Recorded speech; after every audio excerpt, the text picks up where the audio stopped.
श्री परमात्मने नमः।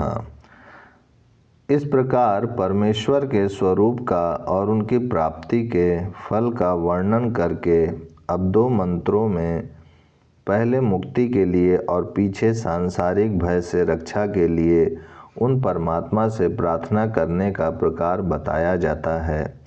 हे रुद्र अर्थात सबका संहार करने वाले परमेश्वर, आप स्वयं अजन्मा हैं, अतः दूसरों को भी जन्म मृत्यु से मुक्त कर देना आपका स्वभाव है।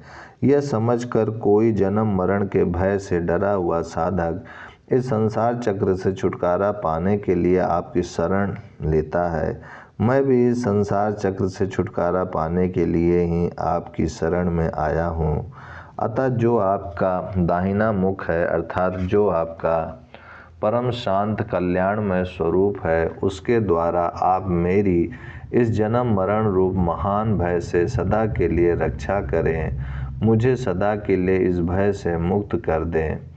हे सबका संहार करने वाले रुद्रदेव, हम लोग नाना प्रकार की भेंट समर्पण करते हुए सदा ही आपको बुलाते रहते हैं। आप ही हमारी रक्षा करने में सर्वथा समर्थ हैं, अतः हम आपसे प्रार्थना करते हैं कि आप हम पर कभी कुपित ना हों तथा कुपित होकर हमारे पुत्र और पौत्रों को, हमारी आयु को, जीवन को तथा हमारे गौ घोड़े आदि पशुओं को कभी किसी प्रकार की क्षति ना पहुँचाएं तथा हमारे जो वीर साहसी पुरुष हैं उनका भी नाश ना करें, अर्थात सब प्रकार से हमारी और हमारे धन जन की रक्षा करते रहें।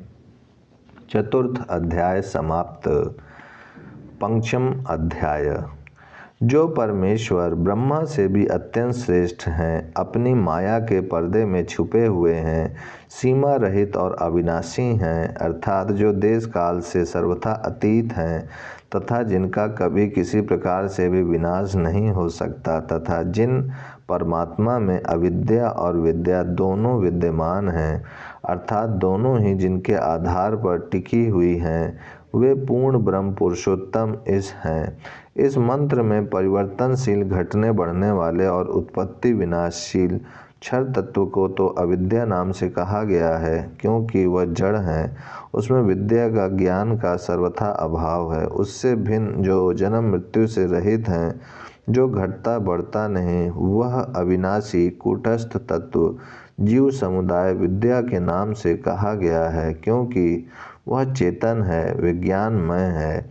उपनिषदों में जगह जगह उसका विज्ञान आत्मा के नाम से वर्णन आया है।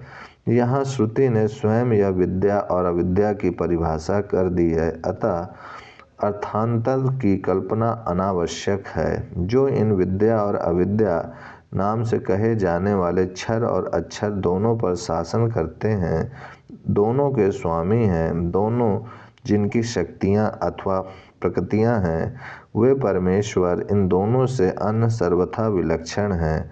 श्री गीता जी में भी कहा गया है, उत्तमा पुरुषत्व अन्यः इत्यादि। इस जगत में देव, पितृ, मनुष्य, पशु, पक्षी, कीट, पतंग आदि जितनी भी योनियां हैं तथा प्रत्येक योनि में भी जो भिन्न भिन्न रूप आकृतियां हैं, उन सबके और उनके कारण रूप पंच सूक्ष्म महाभूत आदि समस्त तत्वों के जो एकमात्र अधिपति हैं, अर्थात वे सब के सब जिनके अधीन हैं, जो सबसे पहले उत्पन्न हुए कपिल ऋषि को अर्थात हिरण्यगर्भ ब्रह्मा को प्रत्येक सर्ग के आदि में सब प्रकार के ज्ञानों से पुष्ट करते हैं, सब प्रकार के ज्ञानों से संपन्न करके उन्नत करते हैं, तथा जिन्होंने सबसे पहले उत्पन्न होते हुए उन हिरण्यगर्भ को देखा था, वे ही सर्वशक्तिमान, सर्वाधार, सबके स्वामी पर ब्रह्म पुरुषोत्तम हैं। कुछ विद्वानों ने कपिल शब्द को सांख्य शास्त्र के आदि वक्ता एवं प्रवर्तक भगवान कपिल मुनि का वाचक माना है और इस प्रकार उनके द्वारा उपदिष्ट मत की प्राचीनता एवं प्रामाणिकता सिद्ध की है। अर्थात हिरण्यगर्भ ब्रह्मा को प्रत्येक सर्ग के आदि में सब प्रकार के ज्ञानों से पुष्ट करते हैं, सब प्रकार के ज्ञानों से संपन्न करके उन्नत करते हैं, तथा जिन्होंने सबसे पहले उत्पन्न होते हुए उन हिरण्यगर्भ को देखा था, वे सर्वशक्तिमान, सर्वाधार, सबके स्वामी पर ब्रह्म पुरुषोत्तम हैं। जिनका प्रकरण चल रहा है वे परम देव परमेश्वर इस जगत रूप क्षेत्र में सृष्टि के समय एक एक जाल को अर्थात बुद्धि आदि और आकाश आदि अपनी प्रकृतियों को बहुत प्रकार से विभक्त करके प्रत्येक प्रकृति को भिन्न भिन्न रूप नाम और शक्तियों से युक्त करके उनका विस्तार करते हैं और स्वयं ही प्रलय काल में उन सब का संहार कर लेते हैं। वे महामना परमेश्वर पुनः सृष्टि काल में पहले की भांति ही समस्त लोकों की और उनके अधिपतियों की रचना करके स्वयं उन सब के अधिष्ठाता बनकर उन सब पर शासन करते हैं। उनकी लीला अतर्क्य है, तर्क से उसका रहस्य समझ में नहीं आ सकता। उनके सेवक ही उनकी लीला के रहस्य को कुछ समझते हैं। जिस प्रकार यह सूर्य समस्त दिशाओं को ऊपर नीचे तथा इधर उधर सब ओर से प्रकाशित करता हुआ दिदीप्यमान होता है, उसी प्रकार वे भगवान सर्वविद ऐश्वर्य से संपन्न सबके द्वारा भजने योग्य परम देव परमेश्वर अकेले ही समस्त कारण रूप अपनी भिन्न भिन्न शक्तियों के अधिष्ठाता होकर उन सब का संचालन करते हैं। सबको अपना अपना कार्य करने की सामर्थ्य देकर यथा योग कार्य में प्रवृत्त करते हैं। ऊपर कही हुई बात का इस मंत्र में स्पष्टीकरण किया जाता है। जो इस संपूर्ण विश्व के परम कारण हैं, अर्थात जिनका और कोई कारण नहीं है, जगत के कारण रूप से कहे जाने वाले समस्त तत्वों की शक्ति रूप स्वभाव को जो अपने संकल्प रूप तप से पकाते हैं, अर्थात उन आकाश आदि तत्वों की जो भिन्न भिन्न शक्तियां हैं प्रलय काल में लुप्त हो गई थीं, उन्हें अपने संकल्प द्वारा पुनः प्रकट करते हैं। उन प्रकट की हुई शक्तियों का नाना रूपों में परिवर्तन कर इस विचित्र जगत की रचना करते हैं तथा सत्व आदि तीनों गुणों का तथा उनसे उत्पन्न हुए पदार्थों का जीवों के साथ उनके कर्म अनुसार यथा योग संबंध स्थापित करते हैं। इस प्रकार जो अकेले ही इस संपूर्ण जगत की सारी व्यवस्था करके इस पर शासन करते हैं, वे ही पूर्व मंत्र में कहे हुए सर्वशक्तिमान पर ब्रह्म परमेश्वर हैं। वे पर ब्रह्म परमात्मा वेदों की रहस्य विद्या रूप उपनिषदों में छुपे हुए हैं, अर्थात उनके स्वरूप का वर्णन उपनिषदों में गुप्त रूप से किया गया है। वेद निकले भी उन्हीं से हैं, उन्हीं के निश्वास रूप हैं।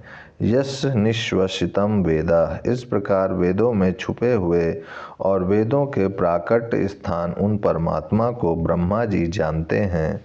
उनके सिवा और भी जिन पूर्ववर्ती देवताओं और ऋषियों ने उनको जाना था, वे सब के सब उन्हीं में तन्मय होकर आनंद स्वरूप हो गए। अतः मनुष्य को चाहिए कि उन सर्वशक्तिमान सर्वाधार सबके परमेश्वर सबके अधीश्वर परमात्मा को युक्त प्रकार से मानकर उन्हें जानने और पाने के लिए तत्पर हो जाए।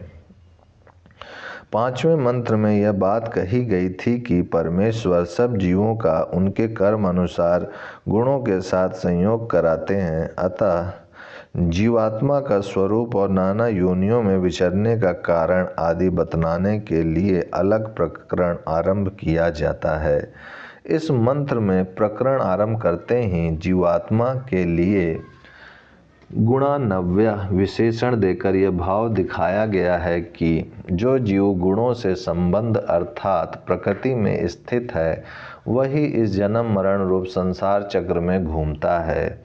जो गुणातीत हो गया है वह नहीं घूमता। मंत्र का सारांश यह है कि जो जीवात्मा सत्व रज और तम इन तीनों गुणों से बंधा हुआ है, वह नाना प्रकार के कर्म फल रूप भोगों की प्राप्ति के उद्देश्य से नाना प्रकार के कर्म करता है और अपने किए हुए उन कर्मों का फल भोगने के लिए नाना योनियों में जन्म लेकर विभिन्न रूपों में प्रकट होता है और जहाँ भी जाता है तीनों गुणों से युक्त रहता है।